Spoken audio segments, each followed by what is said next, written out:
हम आपको जो कहानी सुनाने वाले हैं वो है मनुष्य की कीमत। लोहे की दुकान में अपने पिता के साथ काम कर रहे एक बालक ने अचानक ही अपने पिता से पूछा, पिताजी, इस दुनिया में मनुष्य की क्या कीमत होती है? पिताजी एक छोटे से बच्चे से ऐसा गंभीर सवाल सुनकर हैरान रह गए। फिर वे बोले, बेटे, एक मनुष्य की कीमत आंकना बहुत मुश्किल है, वो तो अनमोल है। बालक, क्या सभी उतना ही कीमती और महत्वपूर्ण है? पिताजी, हाँ बेटे। बालक कुछ समझा नहीं, उसने फिर सवाल किया, तो फिर इस दुनिया में कोई गरीब तो कोई अमीर क्यों है?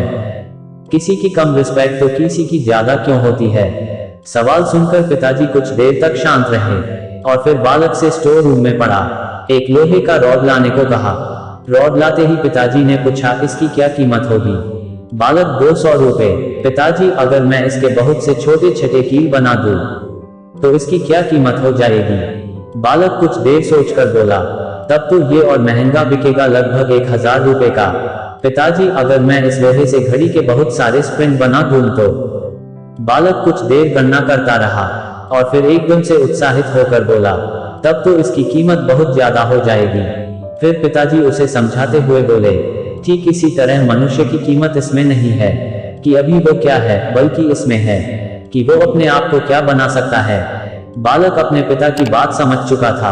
फ्रेंड्स, अक्सर हम अपनी सही कीमत आंकने में गलती कर देते हैं। हम अपनी प्रेजेंट स्टेटस को देखकर अपने आप को वैल्यूलेस समझने लगते हैं, लेकिन हम में हमेशा अथाह शक्ति होती है।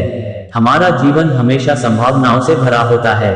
हमारी जीवन में कई बार स्थितियां अच्छी नहीं होती है, पर इससे हमारी वैल्यू कम नहीं होती है। मनुष्य के रूप में हमारा जन्म इस दुनिया में हुआ है, इसका मतलब है हम बहुत स्पेशल और इम्पोर्टेंट हैं। हमें हमेशा अपने आप को इम्प्रूव करते रहना चाहिए और अपनी सही कीमत प्राप्त करने की दिशा में बढ़ते रहना चाहिए। आपको कहानी कैसी लगी हमें कमेंट करके जरूर बताया।